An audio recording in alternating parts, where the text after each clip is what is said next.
আসসালামু আলাইকুম। Master solar বিডির পক্ষ থেকে আপনাদের সকলকে জানাচ্ছি আন্তরিক শুভেচ্ছা, কৃতজ্ঞতা, অভিনন্দন। আশা করি আপনারা সকলেই ভালো আছেন। আলহামদুলিল্লাহ আমিও ভালো আছি। আজকে ভাই এসেছেন পার্বতীপুর থেকে, আমার বাসা থেকে প্রায় ৭৪ কিলোমিটার দূরে। আমি ওনার একটা ইনভার্টার ঠিক করে দিচ্ছি, উনি মোট ৩টি ইনভার্টার নিয়েছেন। আমরা এখন ভাইয়ের পরিচয় নিব ইনশাআল্লাহ। আমার বাসা হলো পার্বতীপুর থানা, বসিরবেড়িয়া বাজার, ৫ নম্বর চণ্ডীপুর ইউনিয়ন। আমার মোবাইল নাম্বার 0179698086 আমার নাম মোহাম্মদ আজিজুল হক। ঠিক আছে ভাই, ধন্যবাদ ভাই, আপনি অনেক দূর থেকে আসছেন। আচ্ছা, আসসালামু আলাইকুম। ওনার ৩টি ইনভার্টারের মধ্যে আমি একটি ইনভার্টার সঙ্গে সঙ্গে ঠিক করে দেই, উনি ওটা নিয়ে চলে গিয়েছেন। এখন বাকি ২টি ইনভার্টার রেখেছেন। এখানে ২টি ইনভার্টারের মধ্যে আমি এখন আপনাদের একটি ইনভার্টার ঠিক করা দেখাবো। আজকে আমার কাছে এই ইনভার্টারটা প্রথম নতুন এসেছে। এটি দেখেন, এটি আমি এখন ঠিক করব।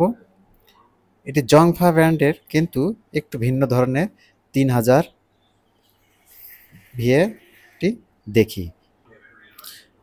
এটি 4-in-1 ৩০০০ ভিএ একটি নতুন ইনভার্টার, মনে হচ্ছে অনেক ভালো মানের। দেখি এর ভিতরে কি আছে। দেখেন, এখানে দেখাই যাচ্ছে যে ইনভার্টারটি আসলে ভিতরে পুড়ে গিয়েছে। ওনারা সার্ভিসিংয়ের হয়তো চেষ্টা করেছিলেন। যাই হোক, আমি কথা না বাড়িয়ে ইনভার্টারটি এখন খুলতে চাচ্ছি। এখন প্রথমে দেখেন মসফেটের এগুলো পোড়া দাগ আছে, অতএব আমি মসফেটগুলো খুলে ফেলি। এখন পিনগুলো পরিষ্কার করতে হবে, এই কারণে আমি সোল্ডারিং সাকার দিয়ে পরিষ্কার করলাম। এরপরে পেট্রোল দিয়ে খুব ভালোভাবে পরিষ্কার করতে হবে। এটা একটি কাজের অংশ। একটা ভালো কাজ করতে গেলে ভালো পরিষ্কার করতে হবে।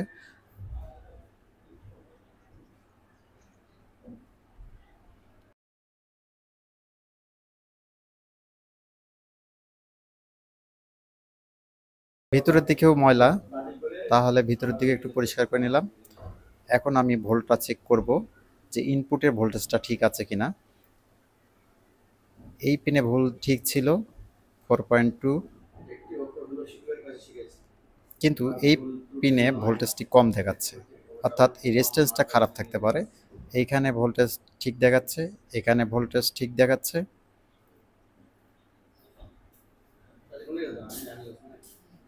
অর্থাৎ এই ভোল্টেজগুলো ঠিক আছে।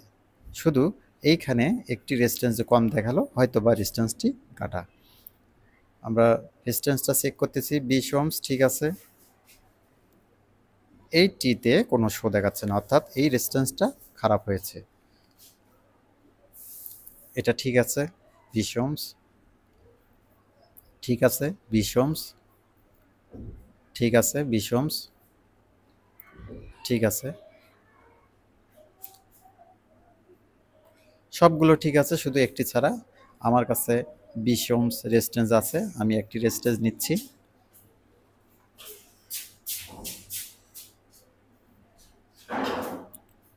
আগের রেজিস্ট্যান্সটা আমি খুলে ফেললাম। এখন আমি নতুন রেজিস্ট্যান্সটি লাগাই দিচ্ছি। একটু সাবধানতার সহিত আমাদের ঝালাই করতে হয়। প্রথমে এক পাশ লাগাই নেব, তারপরে আমি রাং দিয়ে ভালোভাবে ঝালাইটি করে ফেলব।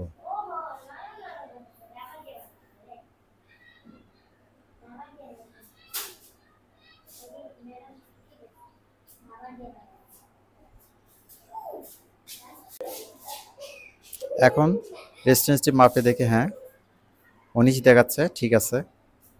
19 টলারেন্স থাকে, সেই ক্ষেত্রে একটু কম বেশি হতেই পারে, অতএব এখন ঠিক আছে। আমরা এখানে নেগেটিভ পজিটিভ ভোল্টটা চেক করতেছি। এখানে নেগেটিভ পজিটিভ ভোল্টটা ঠিক আছে, সবগুলো মসফেটই ঠিক আছে। তাহলে আমরা এখন মসফেটগুলো লাগাইতে পারি। কিন্তু আগের মসফেট কোনো কাটা আছে কিনা দেখি। আগের মসফেটগুলোর মধ্যে, হ্যাঁ এই মসফেটটি খারাপ, বাকি মসফেটগুলো ভালো ছিল, আমি একটা মসফেট দিয়ে দিলাম। এখন আমরা এগুলো সেট আপ করি। 3টিতে 6টি মসফেট লাগবে, আমরা 3টিতে না লেগায় আগে একটি ট্রান্সফরমারে 2টি মসফেট লাগাই দেখব যে আসলে ঠিক আছে কিনা, কারণ অনেক সময় ভুল থাকলে সব আবার কেটে যেতে পারে। যদি আমার কেটেই যায় দুইটিই যাবে, আমি দুইটি লাগিয়ে চেক করতে পারবো, কোনো সমস্যা নেই। এখন আমি ভালো করে ঝালাইগুলো করে নিলাম। আমি এবার ডিসি হাই ভোল্টে রেখে একটু প্রথমে ব্যাটারি লাইনটা আমি টাচ করব। হ্যাঁ, ভোল্ট উঠেছে, এটা 500 রেঞ্জে দেওয়া আছে, সেই হিসেবে ঠিক ছিল। আমি আবার লাগাই দিব। হ্যাঁ, ঠিক আছে ইনশাল্লাহ, অর্থাৎ ইনপুট আমার ক্লিয়ার, কিন্তু বাকি মসফেটগুলো আমি পরে লাগাই দেব। এখন আউটপুটটি ঠিক আছে কিনা, হ্যাঁ আউটপুট আমি লাগাই দিলাম, আউটপুটে আমার অ্যাকুরেট দেখাচ্ছে, অতএব আউটপুটটিও ওকে। এটি একদম নতুন কোয়ালিটির জংফা ইনভার্টার, 3টি ট্রান্সফরমার শুধু এটাতে এসি তৈরি করার জন্য, আর একটি আছে চার্জিং, অর্থাৎ 4টি ট্রান্সফরমার মাধ্যমে কি করছে। একটু ভোল্টেজটা আমার বেশি মনে হচ্ছিল, আমি একটু কমাই দিলাম। এখন দেখব হিট হচ্ছে কিনা। আউটপুটে মসফেটগুলো হিট হয়নি, ইনপুটে মসফেটগুলো হিট হয়নি, অতএব আমার এটা 100% ঠিক হয়ে গেছে ইনশাল্লাহ। এখন আমি বাকি যে ট্রান্সফরমারগুলো ছিল সেইগুলোতে মসফেট লাগাই ফেললাম। এখন প্রতিটা ট্রান্সফরমার থেকে ভোল্টেজ আমার সঠিক দিচ্ছে কিনা চেক করি। হ্যাঁ, এটা তো ঠিক আছে, আবার এটাতে ঠিক আছে কিনা, হ্যাঁ এটাতেও ঠিক আছে, অর্থাৎ 3টি ট্রান্সফরমারই এখন সুন্দর কাজ করতেছে। আমি সাজানোর আগে বড় ফিল্টার ক্যাপাসিটার থেকে আমি বিদ্যুৎটি আউট করে দিব, দিয়ে এরপর প্যানেল সংযোগ দিয়ে আমি এটা সেট আপ করলাম। আপনারা ইচ্ছে করলে যে কোনো আপনাদের নষ্ট ইনভার্টার আমার ঠিকানায় পাঠাইতে পারেন, আমার এখানে কুরিয়ার মাধ্যমে পাঠাতে পারেন, পাঠাওয়ার মাধ্যমে পাঠাতে পারেন, এছাড়াও সুন্দরবনের মাধ্যমেও পাঠাতে পারেন। ইনশাল্লাহ আমি আপনাদের নষ্ট ইনভার্টারগুলো ঠিক করে দেওয়ার চেষ্টা করব। প্যাকেট করার আগে আমি আরেকবার ফাইনাল চেক করব। এই এসি কেবল দিয়ে দিলাম, এসিতে হ্যাঁ চলতেছে সুন্দর। এরপর এসি কেবল খুলে নিলাম, বন্ধ হয়ে গেল, সুইচ দিলাম, হ্যাঁ ডিসিতে এখন চলতেছে ইনশাল্লাহ, কোনো সমস্যা নেই। আমি এখন আমি এটি করতোয়া কুরিয়ার সার্ভিসের মাধ্যমে ওনাদের কাছে পাঠাবো। পরিশেষে আপনাদের সকলকে ধন্যবাদ জানিয়ে আজকের মতো এখানে শেষ করছি। আসসালামু আলাইকুম রহমতুল্লাহ।